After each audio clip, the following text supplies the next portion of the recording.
ಸಮಸ್ಯೆ ರಹಿತ ಬದುಕು ಜೀವನವಲ್ಲ, ಪರಿಹಾರ ಕೊಡುವ ಛಲವೇ ಜೀವನ. ಹೌದು, ಈ 2 ಸಾಲಿನ ಮೂಲಕ ನಾನು ವೈಷ್ಣವಿ ಗಾಂವ್ಕರ್ ನಿಮಗೆ ಈ ದಿನದ ನಮನಗಳನ್ನು ಸಲ್ಲಿಸುತ್ತಾ ಮೀಸಲಾತಿ ಪುನರ್ಚಿಂತನೆ, ಇಂದಿನ ಭಾರತದ ಅವಶ್ಯಕತೆ ಎಂಬ ಗಂಭೀರ ವಿಷಯದ ಕುರಿತು ಕೆಲವು ಮಾತುಗಳನ್ನಾಡಲು ಇಚ್ಛಿಸುತ್ತೇನೆ.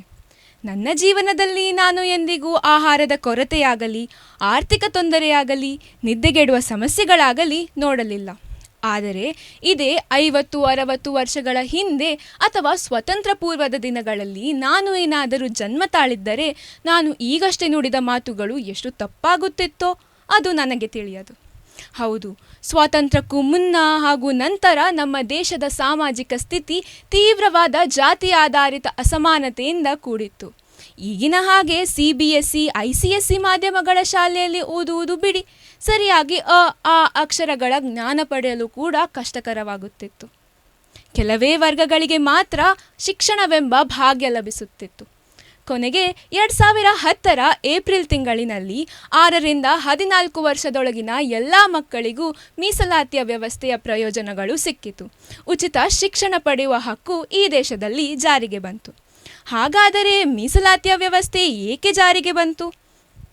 ಶತಮಾನಗಳ ಕಾಲದಿಂದ ನಡೆದು ಬಂದ ಅವ್ಯವಸ್ಥೆ, ಅನ್ಯಾಯವನ್ನು ಸರಿಪಡಿಸಲು ಶಿಕ್ಷಣ, ಉದ್ಯೋಗ ಹಾಗೂ ಆಡಳಿತ ಕ್ಷೇತ್ರಗಳಲ್ಲಿ ಈ ನಿಮ್ನ ವರ್ಗಗಳಿಗೆ ಪ್ರತಿನಿಧಿತ್ವ ನೀಡಲು ಮೀಸಲಾತಿಯ ವ್ಯವಸ್ಥೆ ಪರಿಹಾರವಾಗಿ ಜಾರಿಗೆ ಬಂತು. ಅದು ಆ ದಿನಗಳಲ್ಲಿ ಅತಿ ಅವಶ್ಯಕವಾಗಿತ್ತು.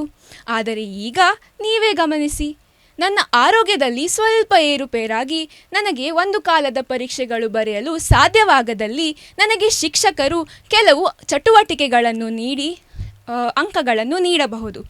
ಆದರೆ ನಾನು ಆರೋಗ್ಯವಂತೆಯಾದ ಮೇಲೂ ನನಗೆ ಚಟುವಟಿಕೆಯೇ ನೀಡಿ ನಾನು ಪರೀಕ್ಷೆ ಬರೆಯಲು ತಯಾರಿಲ್ಲ ಎಂದು ಹಠ ಹಿಡಿದು ಕುಳಿತರೆ ಯಾರಾದರೂ ನನ್ನ ಪರವಾಗಿ ಸ್ಪಂದಿಸುವರೇ? ಇಲ್ಲ ತಾನೇ? ಅದೇ ರೀತಿ ಅವಕಾಶ ವಂಚಿತ ಎಷ್ಟೋ ಜನರಿಗೆ ಅವಕಾಶ ನೀಡುವ ಮೂಲಕ ಮೀಸಲಾತಿಯು ತಾತ್ಕಾಲಿಕ ಪರಿಹಾರವಾಗಿ ನಮ್ಮ ದೇಶದಲ್ಲಿ ಜಾರಿಗೆ ಬಂದಿತ್ತು. ಆದರೆ ಇಂದು ಅದೇ ಮೀಸಲಾತಿ ಎಂಬ ಮೀಸೆ ದೊಡ್ಡದಾಗಿ ಮಾತ್ರವಲ್ಲದೆ ಆಳವಾಗಿಯೂ ಬೆಳೆದಿದೆ.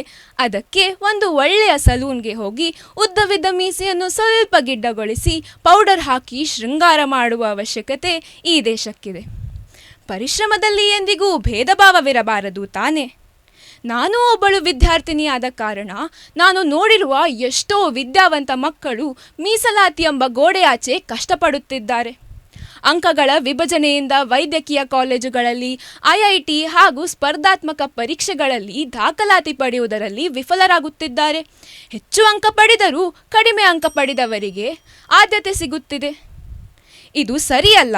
ಇದು ಮಕ್ಕಳಲ್ಲಿ ನಡೆಯುತ್ತಿರುವ ಅನ್ಯಾಯವಲ್ಲವೇ? ಇದು ಮಕ್ಕಳಲ್ಲಿ ಭೇದ ಭಾವ, ಅಸಮಾಧಾನಕ್ಕೆ ನಾವೇ ಹುಟ್ಟು ಹಾಕುತ್ತಿರುವ ಕಾರಣವಾಗುತ್ತಿದೆ.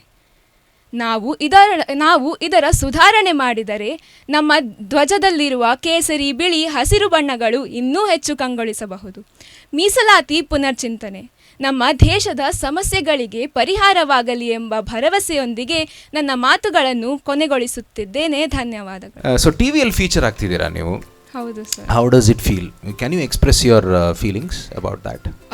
ಅದೇ ಸರ್, ನಾನು ಫಸ್ಟಿಗೆ ಹೇಳಿದಾಗ ಅಂದರೆ ಮುಂಚೆ 2 ರೌಂಡಲ್ಲಿನೂ ಹೇಳಿದ್ದೆ, ನನಗೆ ಅಂದರೆ ಇದರಲ್ಲೇ ಸ್ವಲ್ಪ ಫ್ಯೂಚರ್ ಹುಡುಕ್ಲಿಕ್ಕೆ ಹೀಗೆ ಆಸೆ ಉಂಟು. ನನಗೆ ಆ್ಯಕ್ಟಿಂಗ್ ಮಾಡೋದಾಗಲಿ ಅಥವಾ ಹೀಗೆ ಟಿ ವಿಯಲ್ಲಿ ಬರೋದಾಗಲಿ ಸ್ವಲ್ಪ ಅದರಲ್ಲಿ ಇಂಟ್ರೆಸ್ಟ್ ಉಂಟು. ಹೀಗೆ ಪರ್ಫಾರ್ಮೆನ್ಸ್ ಆ ಟೈಪ್ ಇಂಟ್ರೆಸ್ಟ್ ಉಂಟು. ಸೊ ನನಗೆ ಇದು ಅಂದರೆ ಸ್ಟಾರ್ಟ್ ಮಾಡಲಿಕ್ಕೆ ಇದು ಜರ್ನಿ ಸ್ಟಾರ್ಟ್ ಮಾಡಲಿಕ್ಕೆ ಒಂದು ತುಂಬ ಬಿಗ್ ಹೆಲ್ಪ್ ಆಗ್ತಾ ಉಂಟು ಅಂತ ಅನಿಸ್ತದೆ.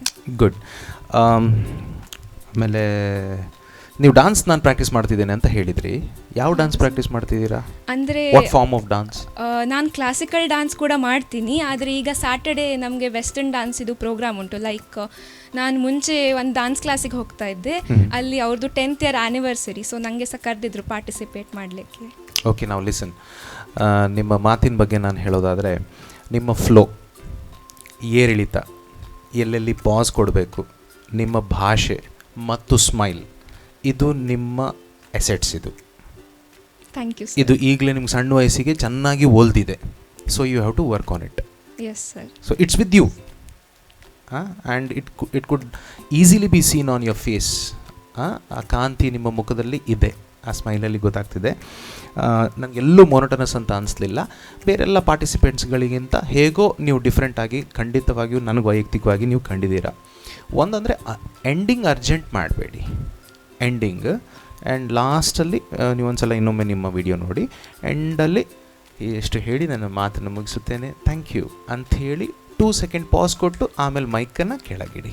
ಆಯಿತು ಸರ್. ಓಕೆ, ಅದು ಸ್ವಲ್ಪ ನರ್ವಸ್ ಆಯಿತು, ಅಂದರೆ ಟೈಮ್ ಇಷ್ಟೇ ಉಂಟು ಮತ್ತು ಹೇಳಲಿಕ್ಕೆ ಇಷ್ಟೆಲ್ಲ ಉಂಟು ಮತ್ತು ಪ್ರಾಕ್ಟೀಸ್ ಸರಿ ಆಗಲಿಲ್ಲ. ಓಕೆ ಓಕೆ ಓಕೆ ಓಕೆ ಅಂದರೆ ಅದು ಹಾಗೆ ಆಗ್ತದೆ. This is the process while we want to become something else in life, ಆಯಿತಾ. ಆಮೇಲೆ ನೀವು ಹೇಳಿದ್ರಲ್ಲ ಬೆಲ್ ಒತ್ತಿದಾಗ ನಮಗೆ ಸ್ವಲ್ಪ ಡಿಸ್ಟರ್ಬ್ ಆಗುತ್ತೆ ಅಂತ. ಅಗೇನ್ ಅದು ಪ್ರಾಸೆಸ್, ಸಣ್ಣ ವಯಸ್ಸಿನಲ್ಲಿ ಇದೆಲ್ಲ ಸಹಜ. As you keep going on in future ನಿಮಗಿದು ಅಭ್ಯಾಸ ಆಗುತ್ತೆ. ಯಾವುದೇ ಡಿಸ್ಟ್ರಾಕ್ಷನ್ಸ್ ಬಂದರೂ ಹೊರಗಿಂದ ಡಿಸ್ಟ್ರಾಕ್ಷನ್ಸ್ ಬಂದರೂ ಅದನ್ನು ನಾವು ಇಗ್ನೋರ್ ಮಾಡಿ ನಾವು ನಮ್ಮ ಕೆಲಸದ ಮೇಲೆ ಮಾತ್ರ ಫೋಕಸ್ ಮಾಡಬೇಕು. ಆಗ ನಮಗಿದು ಯಾವ ಡಿಸ್ಟ್ರಾಕ್ಷನ್ನೂ ಆಗೋದಿಲ್ಲ. ಹಾಡು ಹಕ್ಕಿಗೆ ಬೇಕೇ ಬಿರುದು ಸನ್ಮಾನ ಅಂತ ಡಾಕ್ಟರ್ GSS ಅವರ ಸಾಲು ನನಗೆ ಈ ಸಂದರ್ಭದಲ್ಲಿ ನೆನಪಾಯಿತು. Take it from me. ನೀವು ಇದೇ ಥರ ಚೆನ್ನಾಗಿ ಪ್ರಾಕ್ಟೀಸ್ ಮಾಡಿ ಮೋಸ್ಟ್ಲಿ ನೀವು ನೆಕ್ಸ್ಟ್ ರೌಂಡಿಗೆ ಬರ್ಬೋದು ಅಂತ ಅನಿಸುತ್ತೆ, ನಂಗೆ ಗೊತ್ತಿಲ್ಲ, ಮಹಾಗುರುಗಳು ಹೇಳಬೇಕು. But if you practise you are definitely one of the contestants in the finals. Thank you so much. Yeah, ಅಷ್ಟೇ ಅವ್ರೆ, ಸೆಲೂನ್ ನೋಡಿದ್ದೀರಾ ನೀವು? ಹೌದು ಸರ್. ಸೆಲೂನ್ನೊಳಗೆ ಹೋಗಿದ್ದೀರಾ? ಹೌದು ಸರ್. ಸೆಲೂನ್ನೊಳಗೆ ಹೋಗಿದ್ದೀರಾ? ಹೌದು sir. Note this point your honour. ನಮಗೆ ಬ್ಯೂಟಿ ಪಾರ್ಲರ್ನೊಳಗೆ ಹೋಗ್ಲಿಕ್ಕಿಲ್ಲ, ನೀವು ಸೆಲೂನ್ನೊಳಗೆ ಬಂದಿದ್ದೀರಿ. ಸರ್ ನಿಮಗೆ ಬ್ಯೂಟಿ ಪಾರ್ಲರಲ್ಲಿ ಅಲೌಡ್ ಉಂಟು, ಅಂದರೆ ಹೊರಗೆ ಕೂತ್ಕೊಳ್ಬೇಕು, ಒಳಗೆ ಅಲೌಡ್ ಇಲ್ಲ. ಬಟ್ ಮತ್ತೆ ನೀವು ಸೆಲೂನ್ನಲ್ಲಿ ಹೊರಗೆ ಮತ್ತು ಒಳಗೆ ಅಂತ ಉಂಟಾ? ಇಲ್ಲ ಇಲ್ಲ. ಆದರೂ ನೀವು ಹೋಗಿದ್ದೀರಿ ನೋಡಿ, ಮೀಸಲಾತಿ ನೋಡಿ. ಓಕೆ, ಇದು ಸಹ ಒಂದು ಪ್ರಾಬ್ಲಮ್ ಸರ್, ಅದಕ್ಕೆ ನೀವು ಹೋರಾಡಬೇಕು ಸರ್, ನಮಗೆ ಯಾಕೆ ಇಲ್ಲ ಹೀಗೆ. And yours is CBSE? ಹೌದು ಸರ್. ಹಾಂ, he wanted to bring that particular community to the proper channel. Okay, ಈಗ ನೀವು ಹೇಳ್ತಿದ್ದೀರಿ ಅದು ಸ್ವಾತಂತ್ರ್ಯ ಆಗಿ ಇಷ್ಟು ಸಮಯ ಆಯಿತು, ಅವರು ತುಂಬ ಇಂಪ್ರೂವ್ ಆಗಿದ್ದಾರೆ, ನಾವು ಸಾಮಾನ್ಯ ಬಂದಲಿ ಅಂಥೇಳಿ. Content is not important. Letter writing ಉಂಟಲ್ಲ, ಯಾವುದಕ್ಕೆ ಮಾರ್ಕ್ ಇರೋದು?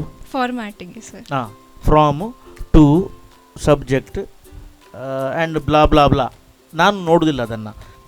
ಅಂದರೆ ಖುಷಿ ಆಗ್ತದೆ, ಲೈಕ್ ನಂಗೆ ಗೊತ್ತಿರಲಿಲ್ಲ ನನಗೆ ಭಾಷಣ ಮಾಡಲಿಕ್ಕೆ ಸಹ ಪೊಟೆನ್ಷಿಯಲ್ ಉಂಟು ಅಂತ.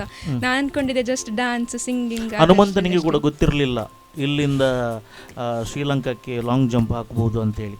ಯಾರು ಹೇಳಿದ್ರಲ್ಲ ಅವನಿಗೆ? ಜಾಂಬವ ಅಂತ. ಹಾಂ, okay. Daijuvalli is just like Jambava. So ನಿಮ್ಮನ್ನು ಈಗ ಇಲ್ಲಿ ತಂದು ಇರಿಸಲಾಗಿದೆ. ನಿಮ್ಮನ್ನು ಮುಂದೆ ಕೂಡ ಹೋಗಬೇಕು ಅಂತೇಳಿ ನಿಮಗೆ ಮನಸ್ಸಿದೆ. ನಾವು ಕೂಡ ಮುಂದಕ್ಕೆ ಹೋಗಿ ಅಂತೇಳಿ ನಿಮಗೆ ಗ್ರೀನ್ ಸಿಗ್ನಲ್ ಕೊಡ್ತೇವೆ. Congratulations. Thank you so much sir.